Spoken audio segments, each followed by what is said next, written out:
Hi, welcome to Prajagalam. నేను మీ దండుపాటి కోటేశ్వరావుని. ఒకప్పుడు అంటే ఒకసారి ఏమో కోడికత్తి, తర్వాత ఏమో బాబాయ్ హత్య, ఇప్పుడు ప్రజలను కూడా ఏదైనా చేయాలని చూస్తున్నాడు జగన్మోహన్ రెడ్డి.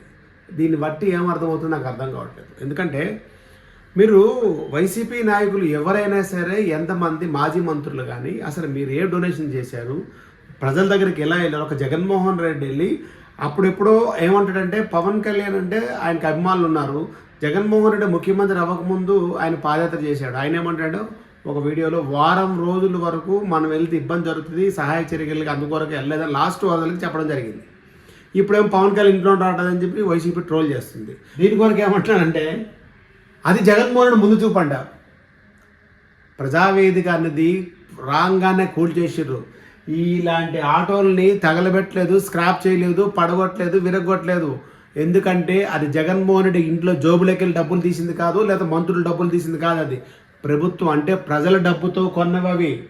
ప్రజల డబ్బుతో మీ కార్యకర్తలకి మెప్పు చేయడానికి కొనుక్కొని వాళ్ళకి నెలకు 15,000 రూపాయలు జీతం ఇచ్చి ఈఎంఐ కట్టి బండ్లు ఇచ్చిర్రు.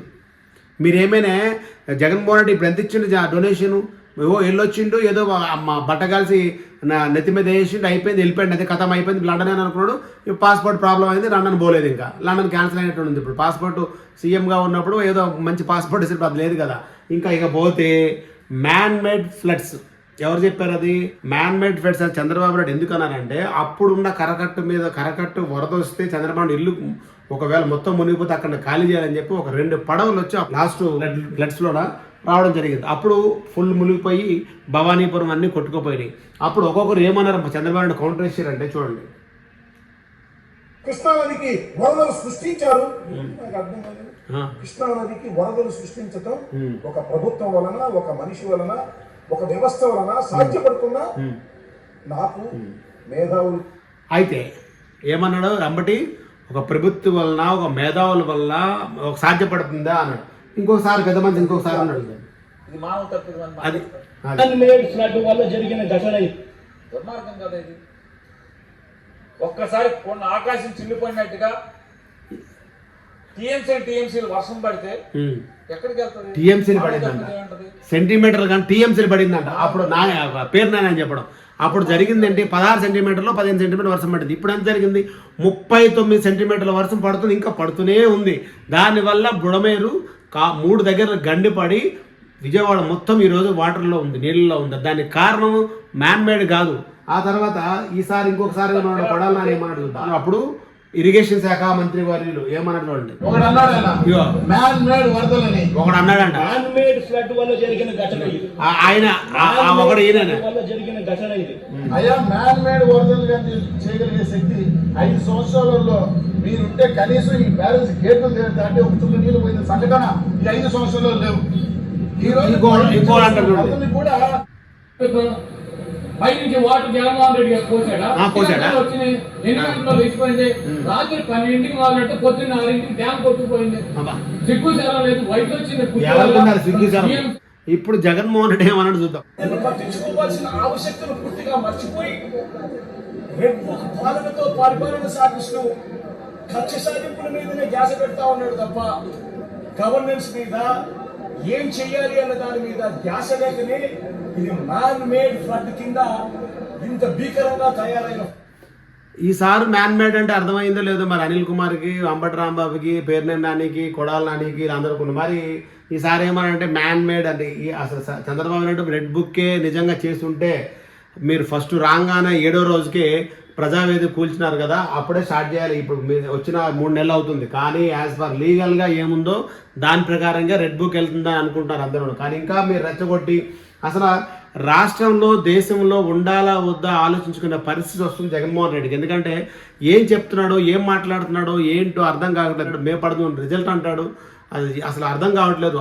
అసలు ఫ్లడ్స్ వచ్చినాయి, కొన్ని లక్షల మంది ఈరోజు నిరాశ్రయినాడు. వాళ్ళకి ఇంట్లో కూడు గుడ్డ, కనీసం వాళ్ళు జీవితాంతం సంపాదించుకున్న డబ్బులతో ఫ్రిడ్జ్లు ఏది కొనుక్కున్నా ఈరోజు ఇల్లు కూడా మొలిగిపోయి 3-4 రోజుల నుండి నీళ్ళలో ఉంది. వాళ్ళకేంటి మనము అసలు మీ పార్టీ నుండి ఎన్ని వందల కోట్లు ఇచ్చారు అది చెప్పమని చెప్పట్లేదు.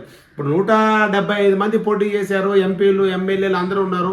మనిషి తలో 10 లక్షలు తలో ₹1 కోటి వేసుకుంటే ఎంత వచ్చి మీ వంతు సాయంగా మీరు ఇవ్వచ్చు కదా. అది కాకుండా వచ్చావు, చూసావు, వెళ్ళావు, 4 సార్లు తిరిగావు, అయిపోయింది, వెళ్ళిపోయినావు, ఇంకా ఏదో ఒకటి తెప్పిసి తిట్టేసి వీళ్ళకు ఒక పిచ్చ అభిమానులు ఉన్నారు, వాళ్ళు ఇష్టం వచ్చినట్టు మాట్లాడుతున్నారు. వాళ్ళు అసలు ఏదో ట్రోలింగ్ అంటే పవన్ కళ్యాణ్ రాలేదంట, లేకపోతే ఇంకోటి జరగలేదంట, అంటే అక్కడికి సహాయ చర్యలు చేయడానికి లేకపోతే వైసీపీ కార్యకర్తలు పెట్టుకొని అక్కడ మైక్ పెట్టుకొని మాకు ఇక్కడ అది రాలేదు, మాకు నీళ్ళు రాలేదు, పాలు రాలేదు అని తిట్టించడం తప్ప. సరే ఆ రాని కార్యక్రమంకి మీరు వెళ్ళారు కదా, మరి మీరు ఎందుకు ఇవ్వలేదు, మరి మీరు ఎందుకు చేయట్లేదు? ఎంతసేపు ప్రభుత్వాన్ని పడగొడదాం, లేకపోతే చంద్రబాబు అసలు మీ వల్ల అవుతుందా? ఇప్పుడు ఈ 5 ఏళ్ళు మీరు ఏమైనా చేయగలుగుతారా? జగన్మోహన్ రెడ్డితో పాటు ఎవరైనా ఈ ప్రపంచం మీద ఉన్న భూమి మీద ఉన్న ఎవరు కూడా 5 ఏళ్ళు మీకు ఎలా అయితే 151 వచ్చినాయో ఆ 5 ఏళ్ళు ఎవరు ఏం చేయలేకపోతే చంద్రబాబు నాయుడు 54 రోజులు జైలు ఉండాల్సి వచ్చింది. అదే పరిస్థితి ఈ 5 ఏళ్ళు ఎవరు ఏమీ చేయలేరు. ఈ 5 ఏళ్ళ లోపు కేసులు ఉన్నాయి, అన్ని కేసులతో పాటు ఆయన పరిపాలనలో ఏదైతే చంద్రబాబు కేసులు స్కిల్ కేసు కోసం లోపల పెట్టిర్రో అట్లనే నువ్వు చేసిన ప్రతి జీవో మీద కేసులు ఉంటాయి. నువ్వు జీవితాంతం బయటకు వచ్చే పరిస్థితి ఉండదు. ఎందుకంటే నీకు 11 కేసుల్లో ఛార్జ్ షీట్ ఉంది. ప్లస్ ఈ కేసు నువ్వు పరిపాలనలో దుర్మార్గ పరిపాలన చేసినందుకు నీకు అది కూడా జరుగుతుంది, అది కూడా శాస్త్రే ఉంటుంది. ఈ మ్యాన్ మేడ్ ఫ్లక్చువేషన్ అనేది ఆ రోజు చెప్తే మీరు ఇలా అన్నారు.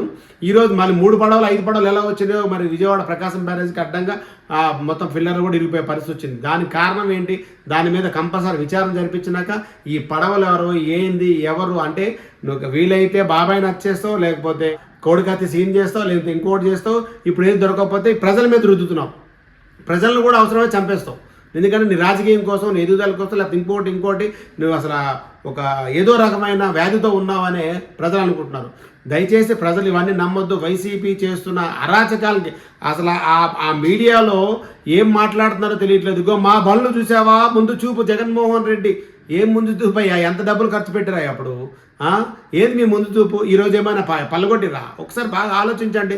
ప్రజలకు కూడా అన్నీ తెలుసుకుంటున్నారు. ఇంకా ఇలాంటి పిచ్చి వాని చేసుకోకుండా ఇకనైనా సరే సహాయ చర్యలకు పాల్గొనండి. మీరు కూడా మనసుగా మానవత దృక్పథంతో మానవులుగా మేము కూడా జనాల్లో ఉన్నామని మాకు కూడా ప్రజల ఆశీస్సులు కావాలని ముందుకెళ్ళండి తప్ప ఇలాంటి పిచ్చ ప్రలాపన చేయొద్దని ప్రజలందరూ కోరుకుంటున్నారు.